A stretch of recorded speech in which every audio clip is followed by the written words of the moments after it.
Hello everyone. We continue to read Module 5, that is the Indian Knowledge System in Society, Economy and Governance. Now going back to Lesson 5.1 and 5.2.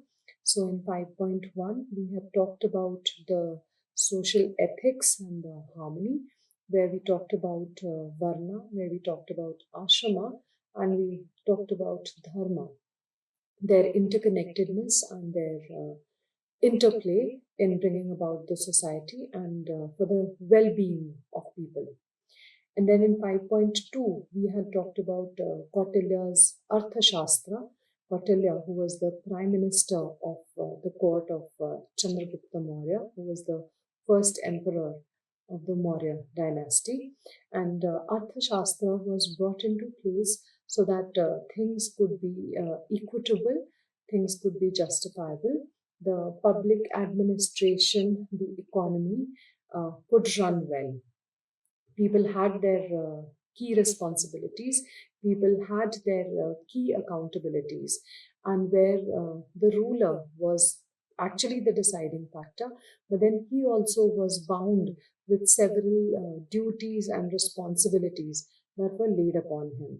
So it was not without any accountability that anybody could step into a position. There was a good integrity which came into play. There was good skill set which was required by the particular post that came into play. So we will continue to read on into the society, economy and governance. Today's lesson 5.3 is going to be talking about the indigenous methods of economy, guilds and the trade networks. So guild and the trade networks are basic framework for running the economy of a country, and these were formulated then and are more or less being followed now as well. India boasts a rich history of indigenous economic models, with guilds and extensive trade networks playing pivotal roles in shaping its prosperity for centuries. These systems were highly organized. So, just like how Arthashastra was typically frameworked, so were the guilds and the extensive trade network system.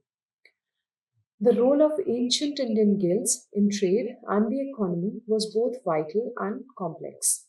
They were not just centers of commerce, but also social institutions that helped structure society and maintain economic stability.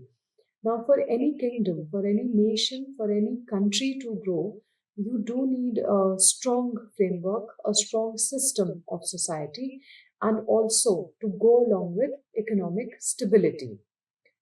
From overseeing the production of goods to regulating markets and fostering social cohesion. Guilds were at the heart of Indians' economic life for many centuries. Now, when you have a rule book to go by, it is very easy to follow or to execute things.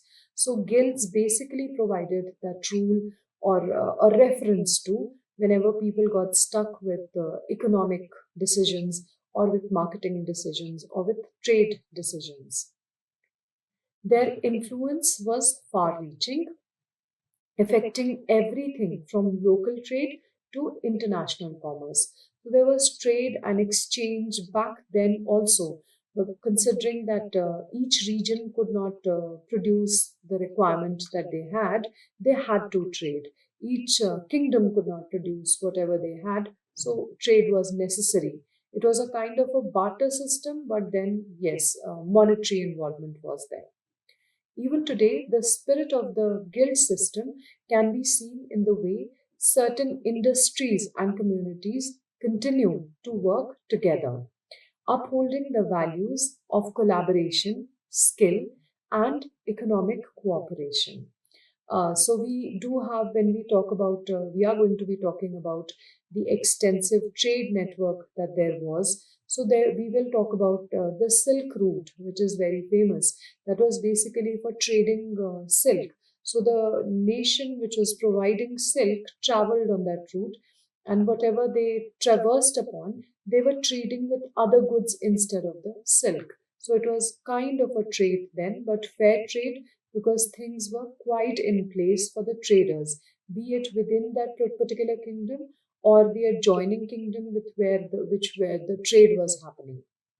The ancient Indian guilds laid the foundation for much of the country's rich economic and cultural heritage, and their legacy endures in various forms in modern India as well. So we have so much of foreign trade happening now also. Countries which are rich in resources tend to exchange trade with our country where we abound in certain resources. Like of late, that we heard that fuel also was brought from yet another country. And then we have agricultural produce, which is very popular around the world. And people tend to take that from our country. Guilds, shrenis, or gunners. Guilds were sophisticated social organization that served multiple functions, going beyond mere associations of artisans and merchants. So they were not only valuable for these two types, the artisans or the merchants. They were a basic financial system. They were crucial to regulating economic activity, providing social support, exerting political influence, and fostering cultural development. So it was again more of a holistic thing which encompassed the polity, which encompassed the cultural system, which encompassed the social system. And as you can see in the figure or the picture that is being put here, the coins that we had then, how they were. So you have a putti kauri that was used for trading earlier on. And you can also see how they were put together or how the grading system was. So it does say that three putti kauris make a kauri. And then you have a paisa, and then 64 paisas in those times was 1 rupiah. And then two delas were 1 paisa, and two damris were 1 dela.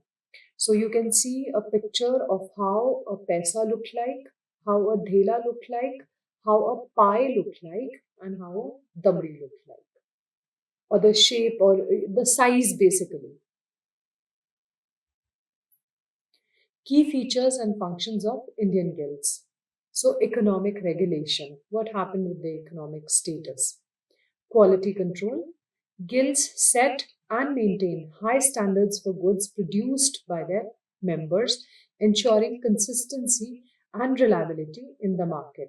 So, who knew that there would be a quality check system then also?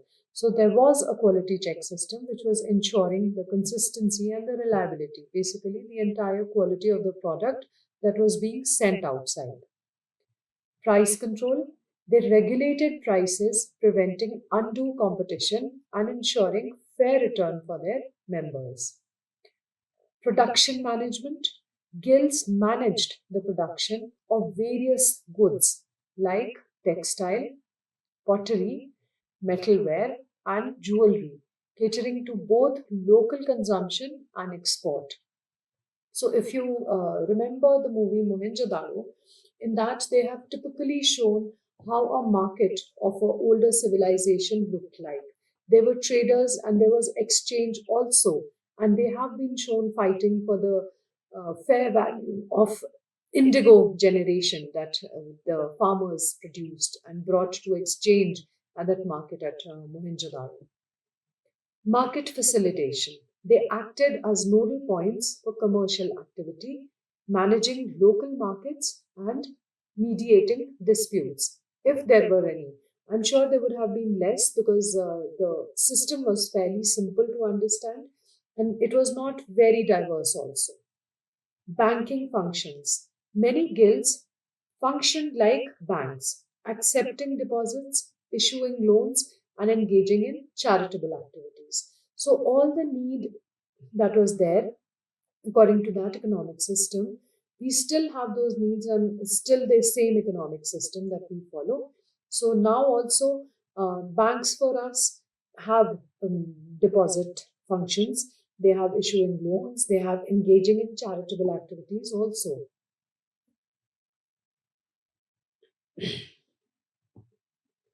Social support and welfare. How did they form the social support and welfare? Mutual aid, a fair give and take. Guilds provided assistance to the members in times of need, acting as a form of social security. Training and apprenticeship. They ensured the training of new artisans and craftsmen, maintaining a steady supply of skilled labor and preventing traditional knowledges. This often led to the hereditary nature of professions within the guilds. So, everyone, or the system, or the trade system, the manufacturers, everything had their own framework to follow. Social cohesion. Guilds fostered a sense of community and solidarity among their members because then people would respect each other's needs, respect each other's business, be accountable also. Now, talking about the political influence of the entire system. Autonomy. Guilds often operated with significant autonomy, and their rules and conventions were often recognized and respected by the state. Advisory role. Guilds, the heads or the sreshtis, sometimes advised rulers on economic matters, and guilds would even wield considerable political power, influencing local administration. Now, these people holding the guild position were fairly answerable, and wherever economy comes into play, then the answerability is more because the fairness is there. Self governance.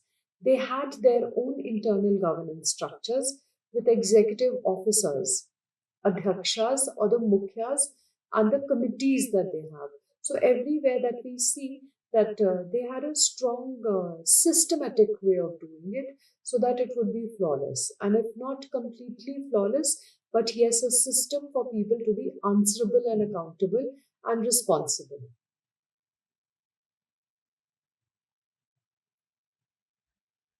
Types of guilds. And why did they have the types of guilds? So there were merchant guilds, the Nigama, focused on trade and commerce both within India and internationally. The examples included the powerful Ayavolu 500 Nanadeshis in South India, who had extensive international connections and even financed royal projects. Now, the craft guilds or the Puga organized artisans and craftsmen in specific trades like weaving, metalwork, pottery, carpentry, and jewelry making. So they had different positions and different posts and different segregations of the trades so that there was no overlapping or there was no injustice or there was no economic lapses anywhere. Evolution. How did it begin to prosper? How was it brought about? The concept of guilds can be tracked back to the Vedic period, with formalization occurring during the Mauryan Empire. Now, Mauryan Empire, because the Arthashastra also came into play during the same time.